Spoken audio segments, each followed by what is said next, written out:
What is going on, everyone? My name is Andy. Welcome to the first World Cup 2022 fantasy video for this year, and in this one we're going to go through some of the basics. So if you're someone that's only ever played FPL, the way this format works is quite a bit different. But even if you're someone that either plays, Champions League fantasy quite a lot, or you played Euro 2020 fantasy last year, the scoring system is quite a bit different this time, and the chips are different as well. So we're going to discuss all of that as well as some strategy stuff too. We're not going to go too much into building teams, but those videos will come. If you want to create a team, I'm covering the official game. There are links in the description below to get signed up. There's also links in the description to join the Let's Talk FPL League. The code is on screen as well if you just want to copy it from there, but it'll all be down in the description anyway. I just want to put kind of people's mind at ease. So the idea is that I'm going to be covering the whole tournament. So we'll be doing videos before it starts. We'll be doing videos during the group stages and videos during the knockout rounds as well. For those of you that only want to see FPL content, the reason that I'm doing this video today is because it's the last week of FPL before the break, and I just wasn't convinced we needed a watch list video, but the usual stuff will come from tomorrow onwards. So transfer tips, team selection, game week preview, final thoughts, and deadline stream as well. And for those of you that want to see both, there'll be content throughout kind of November and December. So it won't just be World Cup content throughout the World Cup. There will be some FPL videos thrown in as well, because obviously we're all going to be on unlimited transfers. So hopefully there's something for everyone. If you don't want to watch the World Cup stuff, you don't have to. You can just watch the FPL stuff. And obviously after the World Cup, it will just be purely FPL as normal. So hopefully that's okay for everyone. If you're looking forward to World Cup 2022 fantasy, please do make sure to give this video a like, and I'll try and get out as many videos as possible throughout the tournament. And of course, if you haven't already, hit that subscribe button. Otherwise, let's jump into it. Alright, first of all, let's cover match days and then days within a match day, because that can be quite important when we start talking about captaincy changes and substitutions and stuff like that. So essentially, a match day is like a game week in FPL. It covers every different round of the tournament. So the first lot of group games will be part of match day 1. The second group games that everyone plays will be match day 2. And then the final group games will be match day 3. And then there's another match day for each round of the knockout. So there'll be one for round of 16, one for the quarterfinals, one for the semis, and then one for the final as well. So 7 in total. And then there's different days within those match days, okay? So as an example, right, we won't go into too much detail right now, but if you had Harry Kane on Monday, playing against Iran as your captain, and he only got 2 points. If you had Messi on Tuesday, or Lukaku on Wednesday, or even Neymar on Thursday, you could swap to one of those players instead in the hope of getting a better captaincy score. Now, for those of you that played Euro 2020, you had a captain every single day. That's not the case this time. You can only make one, and we will cover that later. But it's still important to know which players are playing on different days, and you can see that on the team screen itself. Now, don't pay too much attention to what my squad is looking like, because this is just an auto pick team, but you can see on the right which players are playing when. So because the opening day only has one match, that's one day, Sunday, so you could potentially have a captain that day if you wanted to, but I don't think many people will. And then you can see which teams play Monday, Tuesday, Wednesday, Thursday, and you're going to be able to do that for every match day. And if you want to see it on an individual player basis, you can click into them. You can see which fixture 1 is against Iran, fixture 2 for Foden's against the USA, fixture 3 is against Wales, and that is match day 1, match day 2, match day 3. So it's important to know which players are playing when, because that's going to help you when you want to make changes to your team when the tournament is essentially active. Okay, let's cover captaincy more specifically, and this is taken from the rules on the website. So for each match day, you must select a captain who will score double points for your team. That's fairly standard stuff. If I own Neymar and you own Neymar and he gets 10 points, and I've got him captain and you haven't, I'll get 20, you'll get 10. But of course, you would have chosen a different captain who hopefully will have even more points. It then goes on to say how to select the captain. We won't go into that. You can change your captain an unlimited amount of times as long as the new selected captain is yet to play in the current match day. So for example, if you captain Kane on Monday and you're watching the first game on Sunday, and then you get doubts about whether or not you really should captain Kane, even though the tournament and the match day is kicked off, because Kane hasn't played, you could switch that to someone else on Monday, or just even switch it to someone on Tuesday like Eriksen instead, right? So you can do that. This is the important bit, the last paragraph. Once your captain has played in the match day, you are able to change your captain once more for another player who is yet to play. So the way that's worded is you can only have 2 captains every match day. In previous tournaments, at least when I played Euro 2020, you could have a different captain every day until you got a score that you were happy with. So from what this is saying, if I captain Kane on Monday and he gets 5 points and I've captained him so I've got 10 and I'm not happy with that, I can change to someone else in my team from Tuesday, Wednesday or Thursday, but I can only do it once. So if I think it's close between Lukaku and Neymar, I can't captain Lukaku, and if he does badly, switch to Neymar. It's just one change. At least that's how it's written in the rules. So that's quite important, because previously you needed to make sure you had a good captain every day. That's less important this time around. It doesn't mean that you'll necessarily select your team any differently, but it is worth thinking about. If you choose to change your previous captain, you will lose their double points, and your new captain will score double instead. So if you captain Kane and he gets 5 points, obviously that's 10 as captain, and then you decide to switch that to Lukaku, Kane will go back to 5 points in your team. You won't keep the 10, and you won't be able to switch that back instead. You'll just have Lukaku as your captain and whatever he gets, right? So that is quite interesting and a different way to kind of FPL and how other games have worked in the past. So you should try and have the 2 best captains every match day. At the very least, have someone that you are comfortable switching to, right? If your first captain doesn't work out. How many points to twist on depends on who you have left to go, but I would usually twist with only 1 return. Now, it gets a little bit tricky in this format, because as we'll see from the scoring later on, there's other ways to pick up picks other than just goals and assists. So it's not necessarily the case that if your player only gets 1 goal, you definitely twist, because for forwards, for example, there's points for shots on target. So maybe they've had loads of shots, and they've only got 1 goal, but they've managed to get to 10 points, for example. You might not twist on that. What I would say is, I'm more likely to twist in the group stages, because that's when we've got the most amount of weaker teams left in the tournament. Obviously, as you get through to the latter stages, the better teams usually are left in, and therefore it's harder to get big scores. So in the group stage, if my player's got 8 points, but I've got Neymar to come in a really good fixture, I might twist on that and hope that Neymar gets 9 or more. In a semi-final, if my player gets 7 or 8 points, I might not twist. And it might depend on how much you want to push your overall rank and stuff like that, or if you're playing in leagues with your friends. You can take that all into account.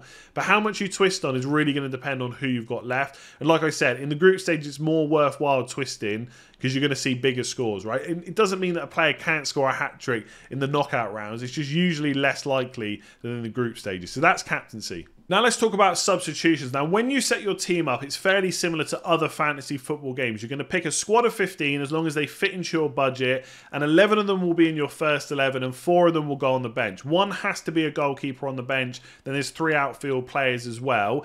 Any players on the subs bench by the end of the match day will not contribute to your total score. Only the players in your 11 will do that. Where this game gets a bit different is there's automatic and manual substitutions. If you want to do well at this game and you're going to be engaged throughout the tournament, you want to be making manual substitutions. You don't want to leave it up to the game to do it itself. So let's cover the automatic ones first of all. This will only happen for a player that doesn't play, and it will automatically sub someone on from your bench that fits a valid formation. So for example, on my team here, again, this is just an auto pick team for the most part. I'm playing 3 at the back. Now I could play 4 at the back or even 5 at the back, but I can't play with only 2 defenders. So let's say this guy here, and I'm not going to start pronouncing games, although Salman, that sounds quite easy, defender for Qatar, he plays on Sunday. If for whatever reason he's not part of the team or the 11, or he doesn't come off the subs bench or whatever, and I've picked him, the game will automatically bring in the first sub that it can from the bench. But because I'm playing 3 at the back, it can't take out a defender for this midfielder that's sitting first on my bench, so it would be Thiago Silva that will come in. So if a player doesn't play, the game will automatically bring someone on for you, but they won't make substitutes if a player has scored poorly, and that's where manual subs come in. It's worth noting, when you make a manual sub, automatic subs will not happen for the rest of that match day. So if, you know, match day 1 kicks off on Sunday, and on Monday I make a manual substitution, and then someone in my team on Wednesday doesn't play, the game will not remove that player. I've got to remove them instead as a manual sub, okay? But the reason you want to, we'll just go back to the rules now. The reason you want to do a manual sub is because you can change players that have got poor scores. So it says at the bottom, you're able to sub out a player in your starting 11 for a player on your bench who has not yet played in the current match day. In this situation, your points for the subbed out player will no longer count towards your score, and the points for the subbed in player will count instead. So again, I'm not going to go too much into exactly which players to pick, but let's say I've picked this squad, and on Sunday, the opening day of the tournament, Qatar concede, and this guy, if he's even in the squad or the 11, I don't even know right now, doesn't get any points. I would manually sub them in for Thiago Silva instead, and then I will watch my midfielders, and if one of them blanks, I may bring on my first midfielder instead. Right? And you want to do that. And again, at what point you twist depends on how many points they've got. But if a defender gets like 3 or 4 points or something like that, you may want to put a different defender on instead if they've got the chance of kind of, you know, getting more points because they've got a good fixture or something like that. So ideally, you want to be making manual substitutions. Now, your substitutes should be the players who play towards the end of the match day. So if you've got players from kind of, you know, let's say the match day 2 kicks off on Monday. If you've got players from Monday, Tuesday, Wednesday, Thursday, you want to put the players from Thursday on your bench, first of all, because obviously you want to see how the players earlier on in the week do, okay? Hopefully that makes sense, right? So in match day 1, we know it starts on Sunday. Anyone you have from Thursday should be on the bench. And then if you've only got 2 players from Thursday, the next player that should be on the bench is someone from Wednesday and so on. If you have 4 outfield subs from Thursday, and obviously this is just an example for match day 1 because the other match days will kick off and end on different days. If you have 4 outfield subs from Thursday, you should put the best one in the 11 and use the remaining ones as subs to call on if needed, okay? So hopefully that makes sense. If we come back to the World Cup screen here, the actual screen, these are the games on Thursday. So you've got Switzerland, Cameroon, Uruguay, Korea, Portugal, Ghana, Brazil, Serbia, right? Let's say you've got 3 players from Brazil, and then you've got Ronaldo as well for Portugal. So you've got 4 outfield players on Thursday. You can't bench them all. So you want to put the one you think is going to score the most points in your 11 because you know you're going to want to play them no matter what. So if I had Neymar, for example, and then 2 other Brazilian players, I would just play Neymar in the 11 and I would bench the other 3 players from Thursday instead, then see how the rest of my team does. But obviously if it's split, if you've got 2 players on Thursday, 2 players on Wednesday, and then the rest are made up from Tuesday and Monday, you should bench all the Wednesday and Thursday players, if that makes sense. And when to twist will really depend on, you know, what you think the players remaining will get. But that's how substitutes work. You want to make manual subs, not automatic ones, because it can give you an advantage to get more points. So if a player you thought was going to do really well doesn't, you can bring someone off your bench instead. Even if that player you weren't really expecting too much from. Like, let's say you have Kevin De Bruyne, he gets 2 points, and then on Thursday, you've got a player you're not really expecting too much from, you might as well give them a go because the chances are they're not going to score massively lower than 2, but they could score more. So manual substitutions is how you're going to get more points in this game. So in this section, I wanted to talk about boosters and transfers because I do think they kind of tie in together. For anyone wondering, boosters are what other games might call chips, for example. I guess they boost your team, so it kind of makes sense, but it just sounds a little bit weird to me. We'll talk about the 3 that we have at our disposal. First of all, I just want to mention they have got rid of the limitless chip, and I do think that's a real shame. This is a short format game. It's supposed to be fun. Having the limitless chip was great. And for anyone that doesn't know what that was, essentially for 1 week only, you could have any player you wanted because you had unlimited budget and you just have them for that one match day. So you could potentially have like every expensive defender in the game, plus De Bruyne, plus Neymar, plus Messi, plus Ronaldo. And it was a lot of fun and they've got rid of it. I don't really know why. Maybe they thought it was too powerful, too easy to use in the group stages or whatever. It is a shame they got rid of it. The 3 that we have is wildcard, so will allow you to make unlimited transfers within a specific round, i.e. a match day. Cannot be used for the first match of the group stage. That makes sense because we've all got unlimited transfers before the tournament starts. or for the round of 16. So after the group stages, we are going to get unlimited transfers again. I'll come on to that in a minute. So that's the wildcard. You can just change your whole team, and then if you want to change it after that, you've got to use transfers. 12th man, this is interesting, would allow you to select one additional player to score points for your team in a match day. When selected, the 12th man cannot be substituted, captained, or transferred. You can select any player to be your 12th man.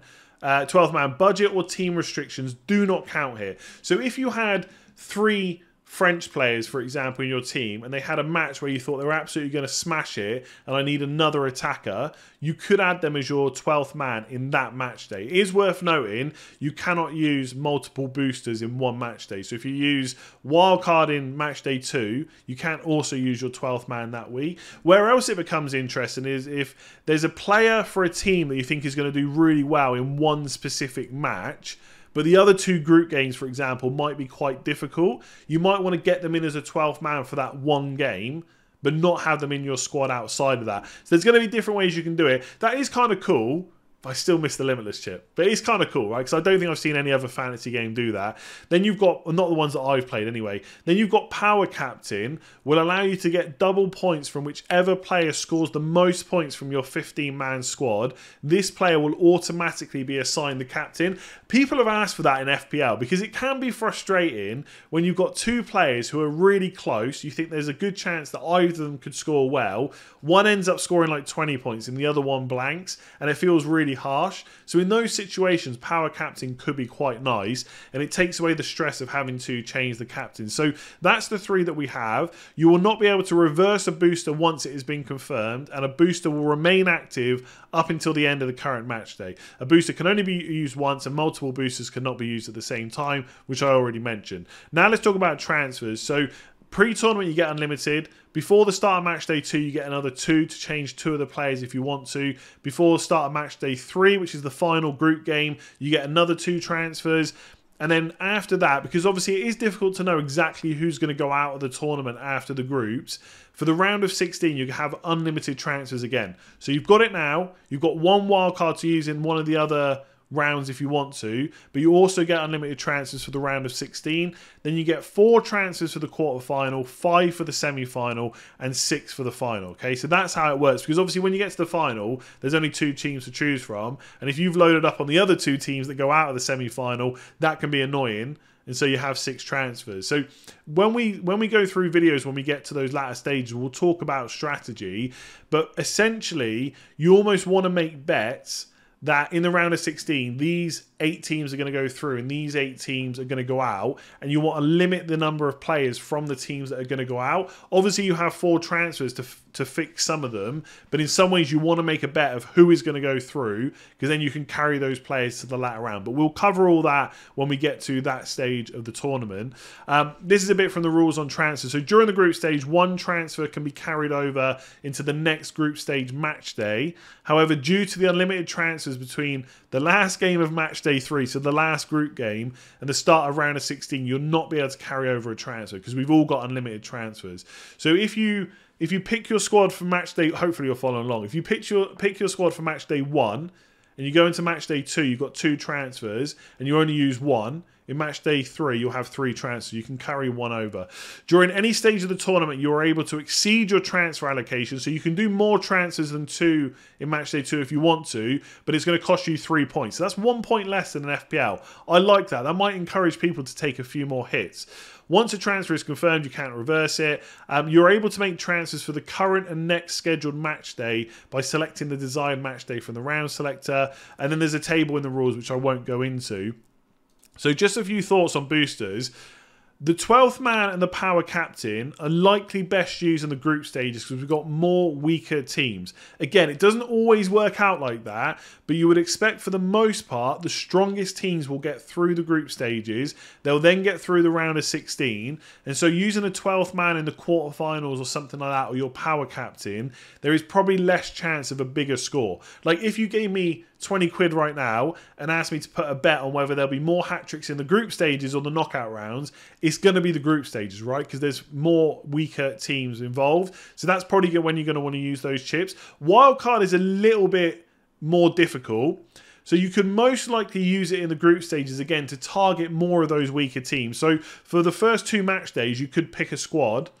And then for match day 3, you could just change that with a wild card. But the only issue there is, if teams have gone through already and the last group game doesn't matter as much, they might rotate, so it can get difficult. So you either use it in the group stages or you use it in the quarterfinals. Because again, in the round of 16 with your unlimited transfers, you're going to make bets on who goes through. And if that goes wrong, the teams you think are going to go out do go through to the next round, you might not have enough transfers to deal with it. So you could save your wild card for the quarterfinals. I don't see any point in using it in the semi-finals or the finals. So you're either using it in the group stages or you're using it in the quarterfinals. That's pretty much when I would be looking to use it right now.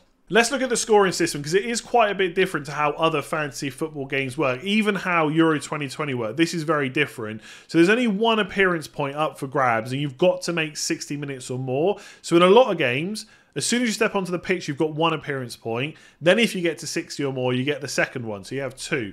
In this, the way I'm reading it in the rules, you only get 1 point. You've got to make it to 60 minutes. So if you start and come off after 59 minutes, you're not getting any appearance points, and there's only 1 up for grabs. Any position gets 3 points for an assist, even a goalkeeper, midfielder, defender, forward, etc. It's -1 for a yellow card, -2 for a red card, and -2 if you score an own goal. This rule I really like. If you win a penalty, you get +2 points, whether that penalty is scored or missed. So take England, for example, where Harry Kane is the penalty taker. If Harry Kane wins the penalty, he gets 2 points. Even if he goes on to miss it, he still gets 2 points for winning a penalty, and obviously gets extra points if he scores as well. It's not like FPL, where if you win a penalty and then the penalty taker misses, you don't get the assist. In this, you get it for winning a penalty. It's not worded as an assist. So if Phil Foden wins a penalty, he gets +2. If Harry Kane takes it and he misses, Phil Foden still gets +2. So that's a really nice rule. And if you're the player that concedes a penalty, so if you make the foul in the box and then a penalty is awarded, you will get -1. So that is all players.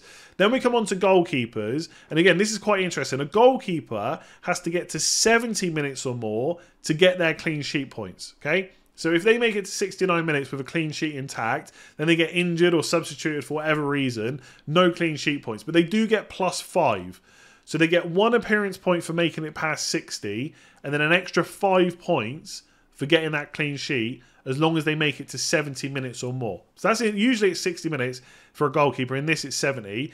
For the first goal conceded, you don't lose any points, but every goal after that is a -1. Again, that is quite a bit different to most games, because usually you have to concede 2 to lose an additional point. So you want to avoid teams that are going to concede a lot of goals anyway, but this is even more reason to do that, because if a team loses like 4-0, a goalkeeper's going to lose 3 points for that. They're not going to lose 1 for the first goal, but they'll lose -1 for everyone after that. So you want to be really careful about picking players from weaker teams if you can. Like, you want to do that anyway, but there's even more reason to do it. If a goalkeeper scores a goal, they get +9. I really like that. I hate it when other games make the goalkeeper goal points the same as the defenders, because it never happens. So if it does, you want those extra points. So 9 points for a goal scored by a goalkeeper.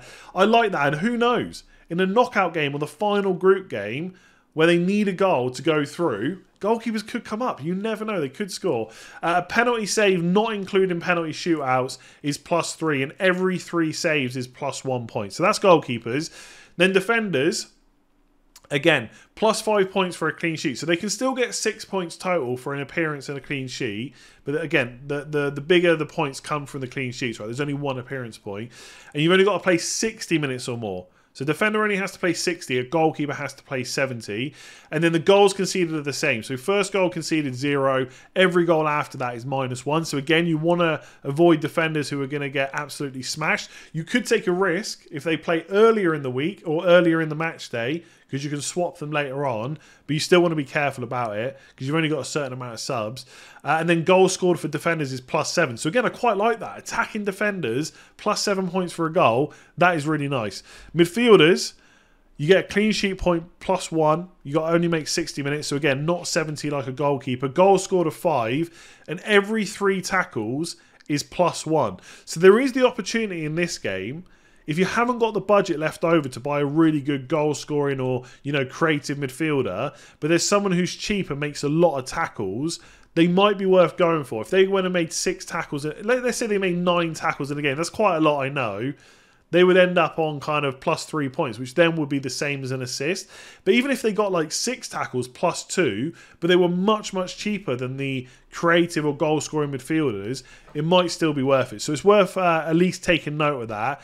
And then you got the forwards. It's +5 for a goal scored, so same as midfielders, but they can't get a clean sheet point, but they do get +1 for every 2 shots on target. So if there's a forward in a team that you know is very greedy, they're just going to shoot on sight, for every 2 shots on target, they get +1. So if you look in FPL, for example, there's a bonus point system and players get penalised for shots off target. In this one, they get credited for shots on target and then not penalised for shots off target. So I really like that. If you've got Harry Kane and you think he's going to shoot a lot, going to score you the odd goal as well, could be a really good option. Same with, you know, any other forward from any other team, Lukaku, Benzema, whoever it is, Mbappe, if they're going to shoot a lot, +1 for every 2 shots on target is quite nice. And it is worth noting, there's no bonus point system in this game either. So the reason that every 2 shots on target is +1 is to try and counteract the tackles and the clean sheet bonus that midfielders get. And usually in this format, and I haven't actually, I've got to be honest, at the time of recording this video, massively looked into it, a lot of players that are usually kind of midfielders in other games are usually forwards in this game. So let me see if I can find, yeah, Neymar here. Let me just get rid of the fixtures. So Neymar here is a forward, right? I think if he was in FPL, for example, he'd probably be a midfielder, but in this, he's a forward. So because you've only got 3 forward slots, it's quite difficult to get in all the players you want. That's why you've got to take a big look at midfielders. Who's likely to get me some tackles along with those kind of assists and goals as well. So that's something to look at. So that is the scoring system. Hopefully you have enjoyed that video. If you have, please do give it a like, much appreciated. Hit that subscribe button if you want to see more World Cup 2022 fantasy videos. There will be lots more coming before the tournament kicks off, but most of it will probably be next week. For the rest of this week, it'll be a lot of FPL stuff, but hopefully you've enjoyed watching. Give it a like if you have, hit subscribe, and I'll catch you again soon.